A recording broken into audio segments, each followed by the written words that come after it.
সেই সমস্ত বিষয় যার অন্তর্দৃষ্টি দিয়ে কলমে ফুটে উঠেছে তিনি রবীন্দ্রনাথ ঠাকুর।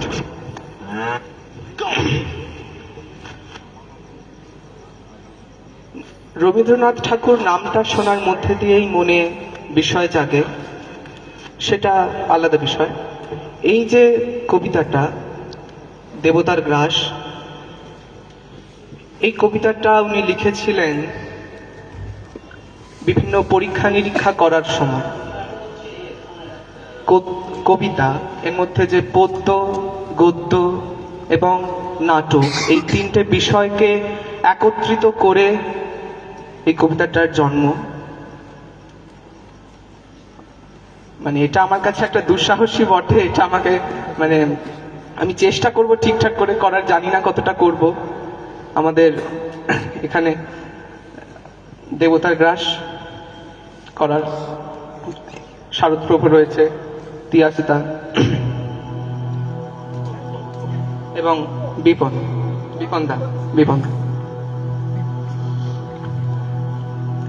কোনো ভুল ত্রুটি হলে ক্ষমা করে দেবেন। আমি আসলে এটা আমার কাছে যেটা দুঃসাহস এরকম একটা কবিতা পাঠ করার জন্য।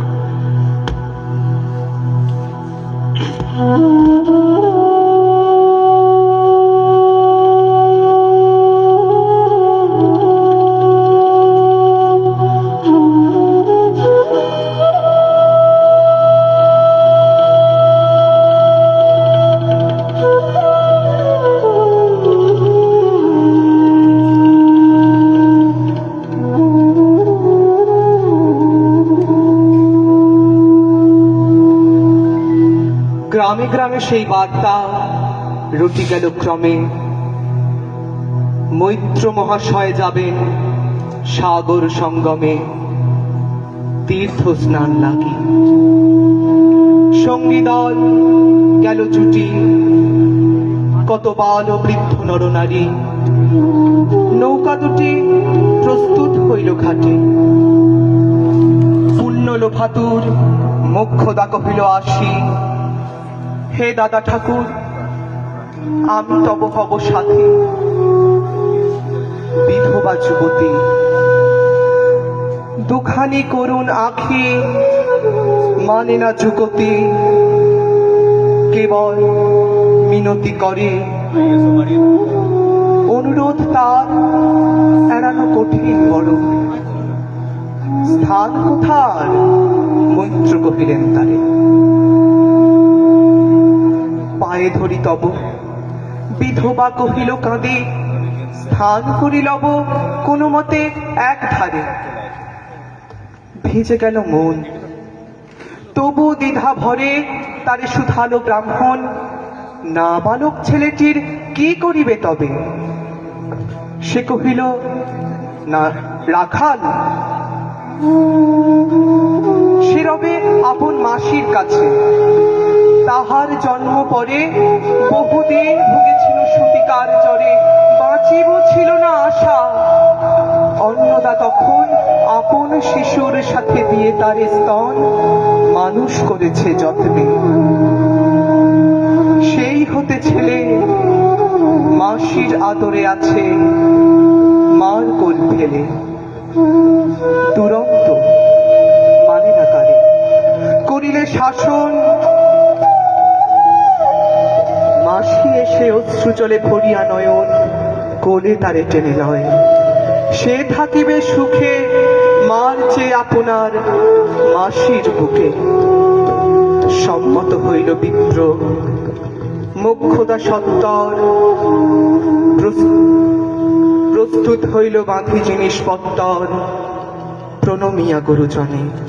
সখী দল বলে ভাসাইয়া বিদায়ের শোক অশ্রু জলে। ঘাটে আসি দেখে সেথা আগে ভাগে ছুটি, রাখাল বসিয়া আছে তরি পরে উঠি নিশ্চিন্ত নীরবে। তুই হেথা কেন রে? মা শুধালো। সে কহিল যাইব সাগরে। যাইবি সাগরে? আরে ওরে দস্যু ছেলে, নেমে আয়। যত তার বাহু ধরি টানাটানি করে, রহিল সে তরণিয়া করি। অবশেষে ব্রাহ্মণ করুণ স্নেহে কহিলেন হেসে, থাক থাক, সঙ্গে যা। মা রাগিয়া বলে, চল তোরে দিয়ে আসি সাগরের জলে। যে মনীষে কথা গেল আপনার কানে, ও মণি মায়ের বক্ষ অনুতাপ বানে, বিধিয়া কাঁদিয়া উঠে মুদিয়া নয়ন, নারায়ণ নারায়ণ করিল স্মরণ। পুত্রে নিল কোলে তুলি, তার সর্বদেহে করুণ কল্যাণ হস্ত বুলাইল স্নেহে। মৈত্র তারে ডাকি ধীরে চুপি চুপি কয়, ছি ছি ছি, এমন কথা বলিবার নয়। রাখাল যাইবে সাথে, স্থির হলো কথা। অন্নদা লোকের মুখে শুনি সে বারোটা, ছুটে আসি বলে, বাছা কোথা যাবি ওরে? রাখাল কহিল হাসি, চলিল সাগরে, আবার ফিরিব মাসি। পাগলের প্রায় অন্নদা কহিল ডাকি, ঠাকুর মশাই, বড় যে দুরন্ত ছেলে রাখাল আমার, কে তাহারে সামালিবে? জন্ম হতে তার মাসি ছেড়ে বেশিক্ষণ থাকেনি কোথাও, কোথায় রে নিয়ে যাবে? ফিরে দিয়ে যাও। রাখাল কহিল, মাসি যাইব সাগরে, আবার ফিরিব আমি। বিপ্র স্নেহ ভরে কহিলেন, যতক্ষণ আমি আছি ভাই, তোমার রাখাল লাগে কোনো ভয় নাই। এখন শীতের দিন, শান্ত নদী নদ, অনেক যাত্রীর মেলা, পথের বিপদ কিছু নাই। যাতায়াতে মাস দুই কাল, তোমারে ফিরায় দিব তোমার রাখাল। শুভক্ষণে দুর্গাসুরী নৌকা দিল ছাড়ি, দাঁড়ায় রহিল ঘাটে যত কুল ও নারী, অশ্রু চোখে। হেমন্তের প্রভাত শিশিরে ছল ছল করে গ্রাম, চূর্ণী নদী তীরে। যাত্রীদল ফিরে আসে, সাঙ্গ হলো মেলা। তরুণী তীরেতে বাঁধা অপরাহ্ন বেলা, জোয়ারের আসে। কৌতূহল অবসান, কাঁদিতেছে রাখালের গৃহগত প্রাণ। মাসির কোলের লাগি, জল শুধু জল, দেখে দেখে চিত্ত তার হয়েছে বিকল। মসৃণ চিক্কণ কৃষ্ণ কুটিল নিষ্ঠুর, লোলুপুলের জিহব সর্বসমগ্র। খল জল ছল ভরা তুরি লক্ষ ফনা, ফুঁসিছে গর্জিছে, নৃত্য করিছে কামনা। মৃত্তিকার শিশুদের লালায়িত মুখ। হে মাটি, হে স্নেহময়ী, ওই মৌন মুখ, ওই স্থির, ওই ধ্রুব, ওই পুরাতন, সর্ব উপদ্রব সহা আনন্দ ভবন শ্যামল কমলা। যেথা যে কেহই থাকে, অদৃশ্য তু বাহু মেলি জানিছ তাহাকে অহরহ। ওই মুগ্ধে কি বিপুল টানে, দিগন্ত বিস্তৃত তব শান্ত বক্ষ পানে। চঞ্চল বালক আসি প্রতিক্ষণে ক্ষণে, অধীর উৎসুক কণ্ঠে সুধায় ব্রাহ্মণে, ঠাকুর কখন আজি আসিবে জোয়ার? সহসা স্তিমিত চলে আবেগ সঞ্চার, দুই কলচে তাইল আশার সংবাদে। ফিরিল তনির মুখ, মৃদু আর্তনাদে কাছিতে পড়িল টান। কল শব্দ গীতে সিন্ধুর বিজয় রথ বসিল নদীতে, আসিল জোয়ার। মাঝি দেবতার শরী তরিত উত্তর মুখে খুলে দিল তরি। রাখালে সুধায় আসি ব্রাহ্মণের কাছে, দেশে পৌঁছিতে আর কতদিন আছে? সূর্য অস্ত না যাইতে ক্রোশ দুই ছেড়ে উত্তর বায়ুর বেগ ক্রমে উঠে বেড়ে রূপনারায়ণের মুখে পরিবাঞ্চল সংকীর্ণ নদীর পথে বাঁধিল সমর জোয়ারের স্রোতে আর উত্তর সমীরে উত্তাল উদ্দাম তরুণী ভিড়াও তীরে।